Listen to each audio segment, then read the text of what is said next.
Hi, Jaya's ബ്ലോഗിലേക്ക് എല്ലാവർക്കും സ്വാഗതം. ഇന്നൊരു ഇലപ്പൊതി ചോറ് തിന്നാനായിട്ട് ഒരാഗ്രഹം തോന്നി. അങ്ങനെ ഇല വെട്ടി സെറ്റ് ചെയ്ത് വെച്ചിട്ടുണ്ട്. അതിലേക്ക് കുറച്ച് ചോറിട്ട് കൊടുക്കാം.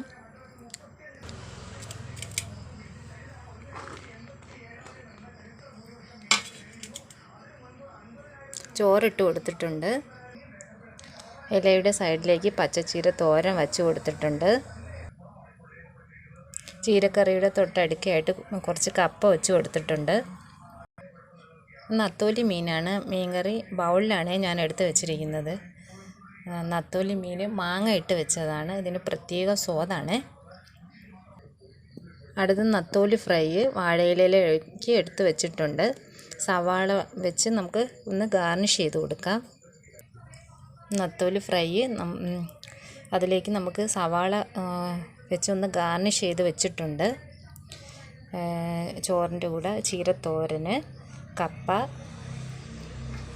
നത്തോലി മീൻകറി, മാങ്ങ ഇട്ട് വെച്ചത്, നത്തോലി ഫ്രൈ, ഇതെല്ലാം കൂടി കൂട്ടി നമുക്കൊരു പിടി പിടിച്ചാലോ. നിങ്ങൾക്ക് ഈ ഫുഡ് ഇഷ്ടപ്പെട്ടെങ്കിൽ ലൈക്ക് ചെയ്യുക, കമൻറ്റ് ചെയ്യുക, സബ്സ്ക്രൈബ് ചെയ്യാൻ മറക്കല്ലേ. Thank you.